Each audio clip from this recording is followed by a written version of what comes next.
Having the Divine TV is about introducing Buddhist concept and the history of Buddhism. And today we have a special episode because we have this special guest who can talk about the philosophy of Buddhism and the history of the Buddhism. So I would like to introduce Professor Peter Bolland. Welcome, Mr. Peter Bolland.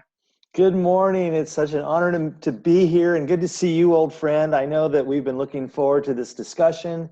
So yeah, everybody, my name is Peter Bolland. I'm a philosophy professor. I'm the chair of the Humanities and Philosophy Department at Southwestern College here in San Diego.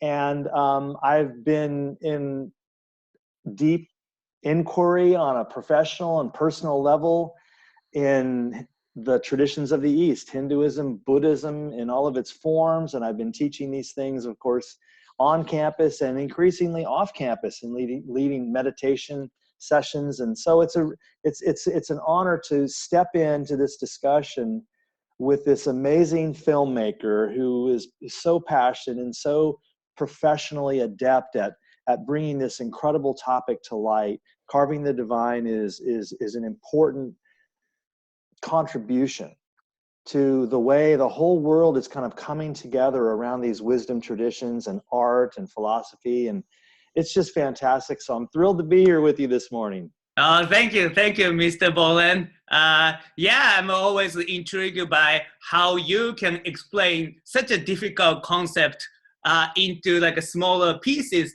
so that regular people like myself can digest. So.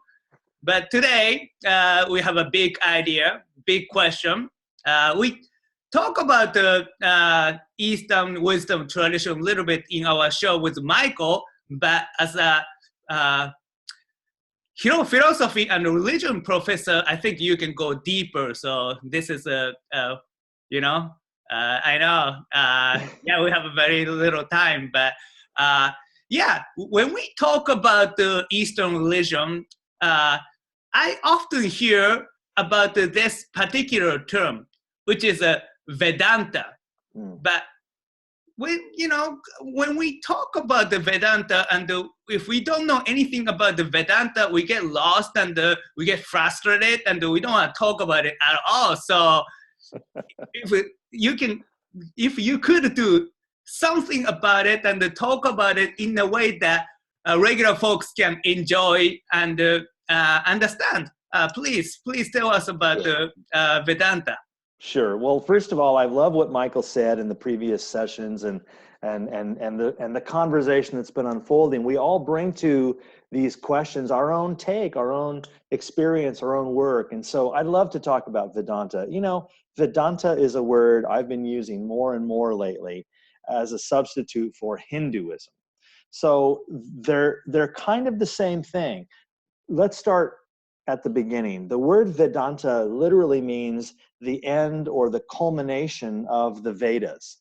And the Vedas are the earliest wisdom texts in the Indian tradition, known in the West roughly as Hinduism. So out of the ancient past, 1500 BC, 1000 BC, come this collection of texts called the Vedas.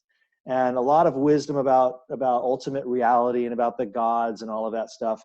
And then later on, a second set of texts called the Upanishads come about. And that's more like 700, 500 BC. Those Upanishads are really where the focus is. And so in a really simple way, Vedanta simply means the end of the Vedas or the philosophy of the Upanishads. And so when we say Vedanta philosophy, we're talking about karma, dharma, moksha, brahmanatman. If you've ever said namaste to anybody, that's Vedanta. If you've ever set foot in a yoga class, that's Vedanta. If you call yourself spiritual but not religious, that's probably a Vedanta view too. The idea that all is one and that we are all part of a single interconnected ground of being. That is what Vedanta essentially means. Interesting, interesting. So is this like a little bit different from like a Western philosophy of how we see the world? Sure. In Western philosophy, to be very general, West versus East, right? In Western philosophy and Western religion, the Abrahamic faiths, Judaism, Christianity, and Islam, there the view tends to be that the universe or reality is a dualism. There's God and the world, there's spirit and matter, mind and body, and everything's kind of dualistic. And in the Western religions, we are not God. We are to have a relationship with God. But in the East, the whole question shifts.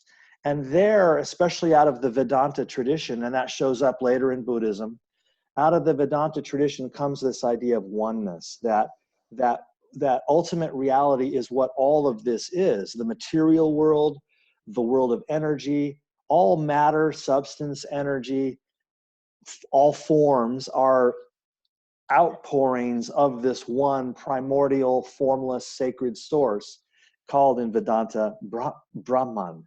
It's what we are, it's what everything already is. So that's where we get this all is one idea. That's a fascinating. I love that. I love that. It's a compelling view, and what's I think striking about it is the teachers of the Vedanta tradition for thousands of years now have not asked for our faith. They have not asked for our submission to dogma. They have invited us into an inquiry where through meditation and other traditional yogic paths, sacred service, devotion, there are many paths that Vedanta offers by which we can experience this reality for ourselves. So there's this experiential part, and that's the link to Buddhism. Because I think the Buddha, Siddhartha Gautama in 5th century BC India, was a student of Vedanta and was a meditator. And it is out of his immersion in that Vedanta worldview.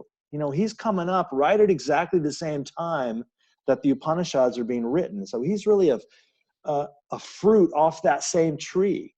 And yet Buddha takes it into a little bit of a different direction. And so Buddhism and Hinduism do sort of have their own different emphases, but they're so similar. Wow, Professor. I can't believe what happened. So it's a great story, huh? Yeah, I'm very intrigued by all this. So, and thank you for telling us in a way that we can understand and appreciate it. Well, that's what caught me as a student. You know, when I was 16, 17, 18, I started to learn about these things just very vaguely through friends. And then when I was 19, I'm in my first philosophy class at Ventura College, and Barrett Colmback was my teacher. And he began to talk about these things. And I was just like, what? This is amazing. And I dove into it and ended up pursuing it. And now it's my life work. So I was really caught by how the Vedanta and the Buddhist perspective are based on, you know, there's a certain respect in those traditions for I don't know, personal autonomy, that I am the authority, not my ego, but in my depth experience, my voice, my experience has autonomy and is part of the search of this Vedanta Buddhist path. It isn't about acquiescence to the priesthood or submission to institutional authority. And as you know, especially as a you know, California kid, that kind of spoke to me, that rebellious part of me that didn't want to conform. I'm like, oh, here's an interesting avenue by which I can get out of my own head, tap into the reality that I feel just beneath the surface of things, and study these ancient wisdom traditions and try to put it all together. And to me, that was very powerful. Great. Sounds like it's a very honorable path. Yeah. Great. So you summarized it very well. So I was going to ask you another question, but I think we should ask you another question next time. Hopefully you're going to come again and talk to us. Anytime. I'm ready for you. Beautiful, beautiful. Please, Mr. Bolland, tell us about what's going on in your world and what kind of activity you do so that we can follow you and learn more about this ancient tradition, the wisdom tradition, please. Sure. Well, thank you for that. You know, I have a website, peterbolland.com, Bolland, or just Google Peter Bolland. And there's a bunch of stuff there. Check the calendar page. I have a number of upcoming events. I write 2 columns for 2 different magazines. I collect those all on my blog, and that's linked there as well.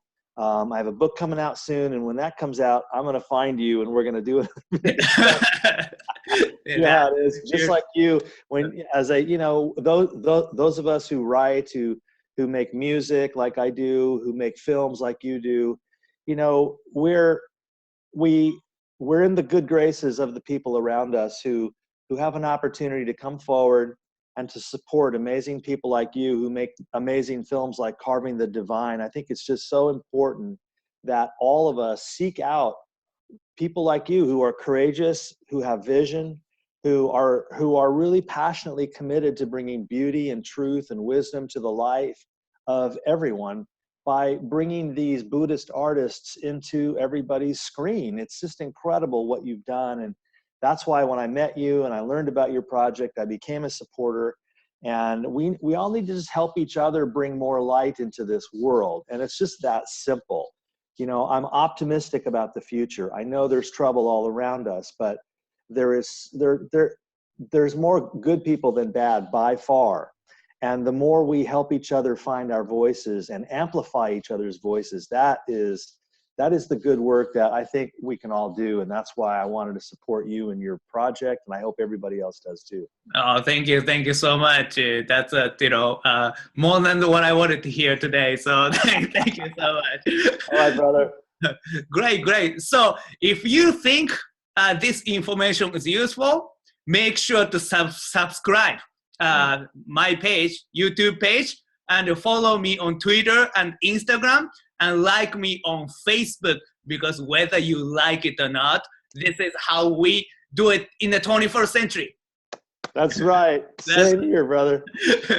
Great, great. So thank you so much, Professor Bolland, and I would love to see you again in this show. Thank you. Thank you.